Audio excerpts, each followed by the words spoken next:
everybody, to the Danny Miner Daily Show. I know it's 10:30 at night, but I had to come on. We have so much to talk about. First thing I want to talk about is that Super Bowl was awful. I couldn't even get into it.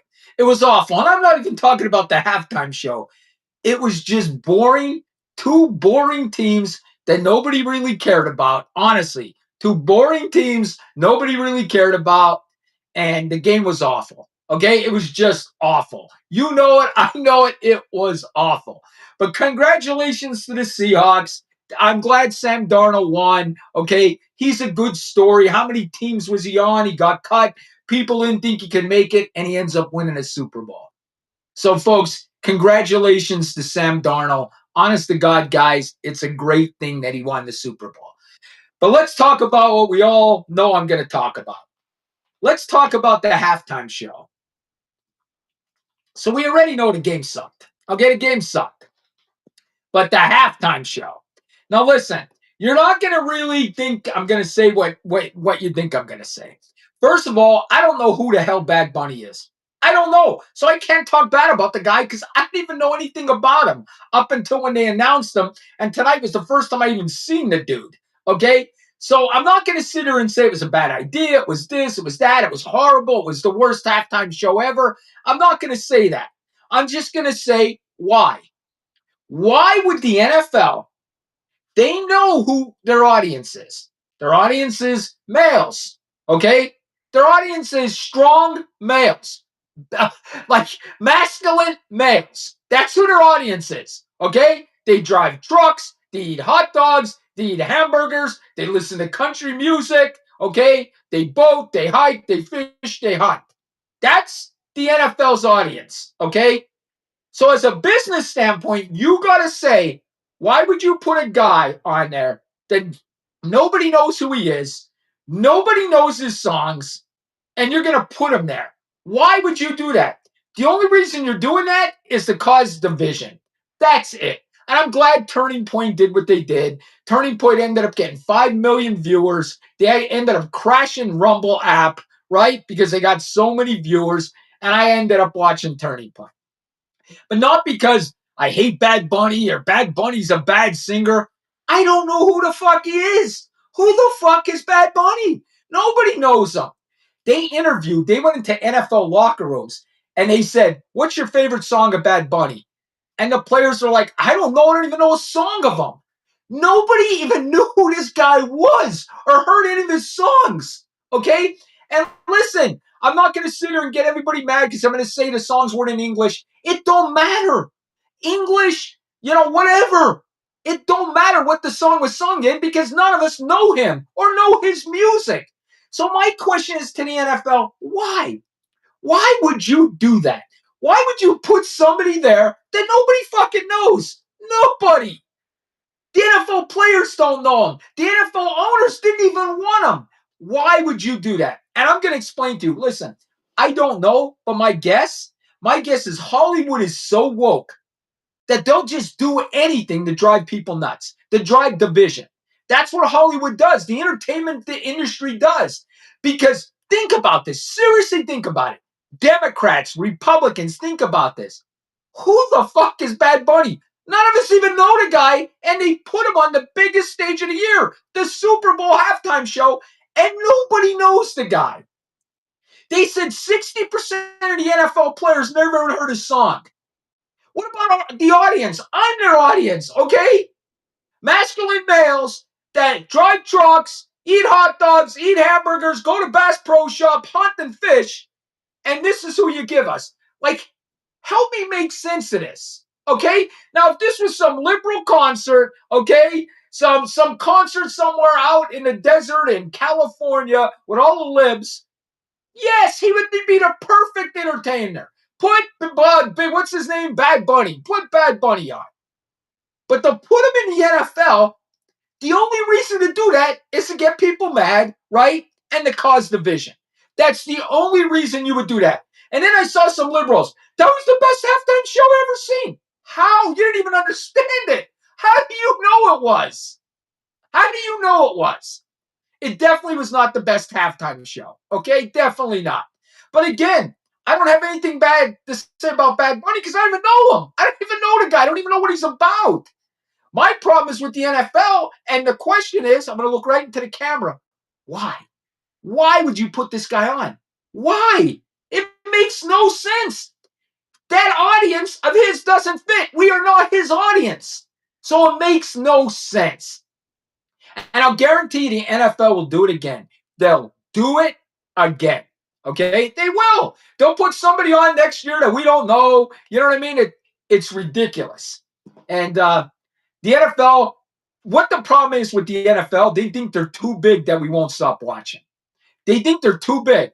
But ask the NBA, who nobody watches.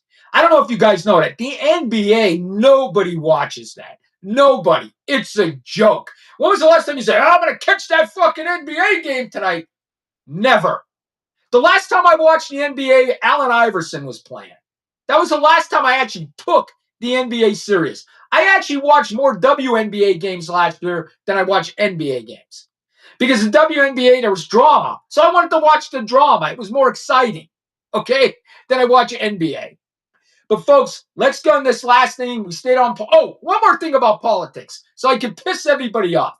The SAVE Act.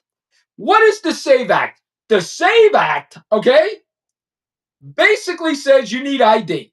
You need identification to vote. Identification to vote, okay? So you go in there and say, hi, I'm Danny Miner. Here's my driver's license. I want to vote today. And they say, oh, thank you, Danny. Yes, that's you. And I vote. And that means it's fair because they know it's Danny Miner and I'm showing Danny Miner on the ID and I'm voting. And folks, 83% of the country, let me repeat that, 83% of the country agree. Across party lines, Republicans and Democrats, 83% of us believe, yes, you should have an ID to vote. You should have an ID to vote. Why does 83% of this country say that? Because it's common fucking sense. That's why it's common sense. But today, the Democrats, oh, one after another, Kamala, another rep, all of them. This is going to stop women from voting. Ladies, how will this stop you from voting? How? Ladies, please tell me how this will stop you from voting. Because that's what they said. This is going to stop women from voting. And they said it's going to stop black people from voting. So black people won't vote and women won't vote because you need an ID. How? How does this stop black people from voting? How does it stop women from voting? And I'm going to tell you this. If you don't have enough brains to get a driver's license or an ID, you shouldn't fucking vote. If you're that dumb that you can't go down to DMV and get a fucking driver's license, then you don't deserve the vote. You don't deserve the vote. It'll take you, well, in Vegas, it'll take you longer because our DMVs are crazy. Take you a day. You go down there, I need a driver's license. I need a photo ID. It's fucking simple. The Democrat Party will do anything, like anything that's not common sense. Anything that's not common sense, that's the Democratic Party. It's the party of Karens. It's the Karen party. And we got to quit saying it's a male party. It's not. It's a female party. It's run by females. The party's 80% angry Karen females. Okay? Karen females. Old and young. Okay? It missed the middle women. For some reason, it missed the middle women. The old ladies, the gray-haired ladies, and the colorful hair young ladies. It hit them, and they're all crazy. This is the party of fucking Karens. Okay? It is. It's the party of Karens. So America is saying 83% of America, Democrats, Republicans, says, yes, it's common sense. You need an ID. But this Democratic Party is still going that it's going to hurt women from voting and black people from voting.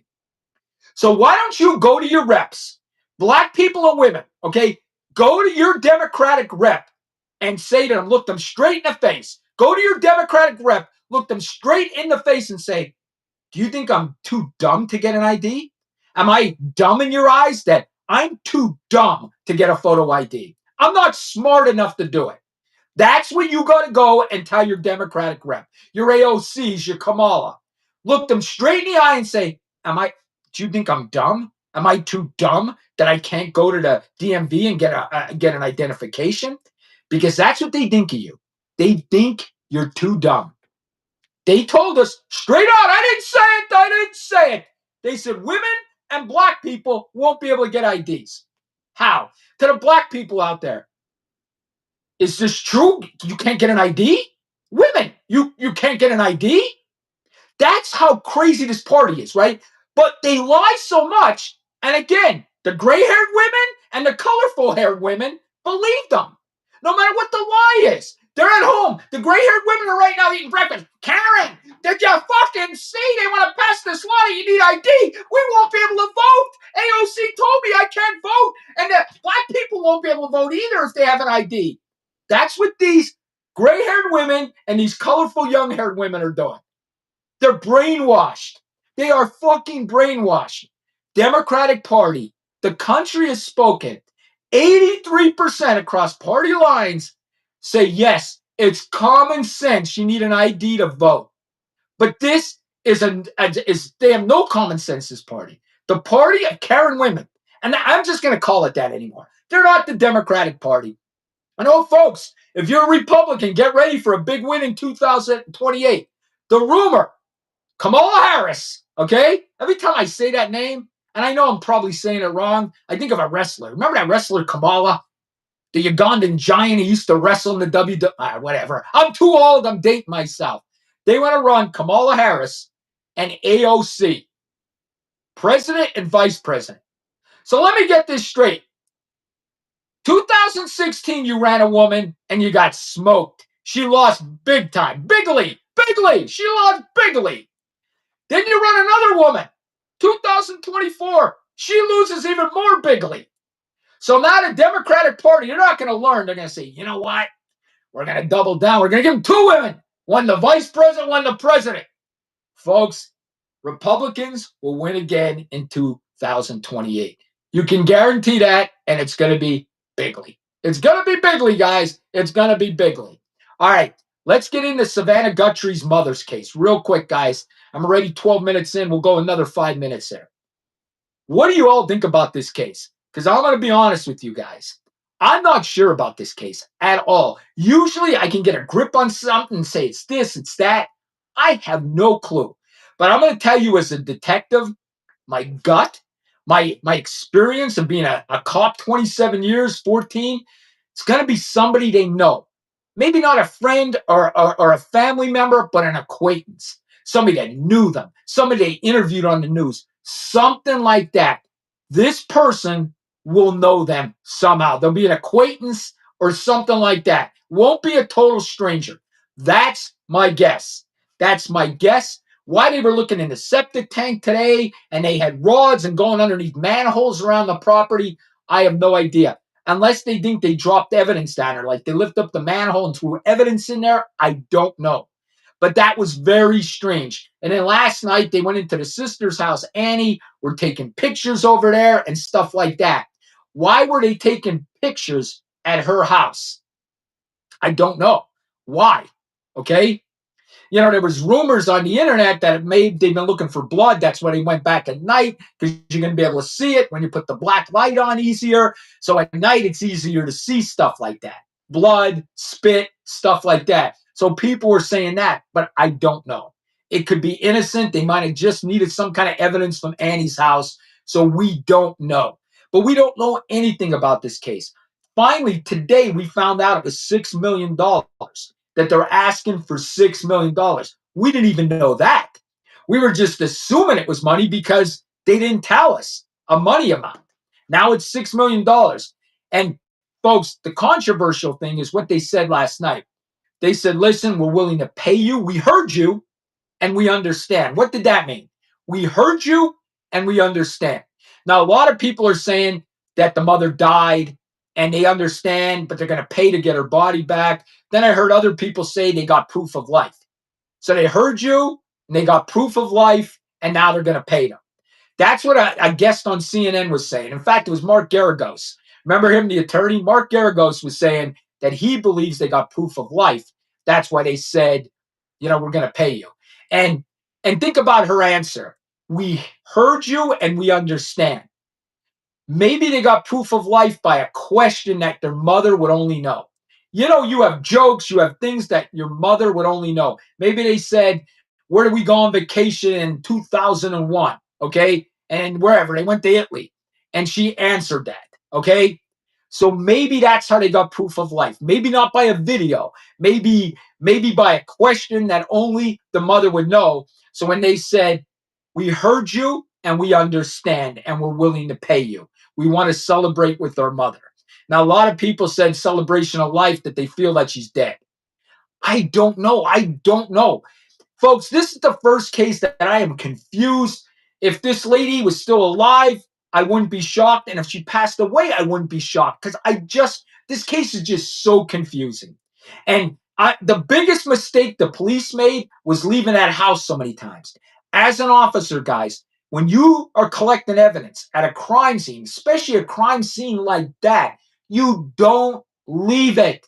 You stay as long as you want. You don't leave that crime scene until everything's collected. Why? Because when you leave that crime scene, that evidence is tampered now. Okay? A defense attorney is going to say, do you know if somebody went in that house after you left? Could have been this person, could have been the family, could have been this. You don't know if anybody went in that house. It was not secure. That evidence might not have been there when you were first there. You didn't find it, did you? But you found it later. So when they left that house and they've done it twice, mistake. Total mistake. Yes, the cops made huge mistakes in this. Now let's get to the sheriff. He went to a basketball game. People are all on him. Folks, cops have lives too. Maybe his kid was in the game. You don't know. They still have lives. After they punch out, they could go out to eat. They could do things. They could go to a movie. They're not cops 24/7. Do I think it was a bad choice because this was so high profile? Yes. You don't go to a big game like that and people are going to recognize you because you were just on national TV all over. So was it a bad choice? Was it a bad idea for the sheriff? Yes. But was it wrong? No. But it was a bad idea. We're not working 24/7. We're not cops 24/7. We punch out like the rest of you. Okay? So, yes, I'm going to be honest with you. Do I think the sheriff's competent? No. Like maybe he is, but he doesn't come off competent. And I don't want to laugh in a serious situation like this, but he's made a ton of mistakes. And folks, you got to realize sheriffs are politicians. They are elected by the public. He's not the best cop. He's the most popular cop. He's not the best detective. He's the most popular detective. Do you understand that? They are elected. So when we look at him and saying, this man must know everything. No, he wasn't picked because he was the best cop. He was voted in because he was most popular. You got to remember that. These sheriffs are politicians. Okay? Now, folks, the scary point is we're close to the deadline. The deadline is tomorrow at 5 p.m. And folks, I just checked before I came on here. There is no update. There is no nothing. And again, no suspects. No suspects, no persons of interest. Folks, praying I wake up tomorrow and somehow this lady is found. I pray and I pray and I pray. One thing I think could be happening behind the scenes, this money exchange might be happening and we don't know about it. So when they went on and they said, we heard you, we understand, and we're willing to pay you, maybe there was a location to pay this money already. And so maybe they will make this payment before the deadline at 5 o'clock and this lady will be safe and sound. I pray she is. I can't even imagine if this was my mother. I don't even know. I would go insane. I would go insane if this was my mother. So I pray for the safe return of this lady. But folks, I'm going to say at this point, and I don't want to be the downer here, but I'm going to say 50-50 because she has health conditions and she didn't have her medicine. I think it's 50-50. I really do. But I'm praying for a miracle here. I hope I wake up tomorrow morning and she's alive and she's back with her family. Listen, guys, I'll come on again about the same time tomorrow. I love you guys. Rumble's my new favorite home. Let's go, baby. I'll see you tomorrow.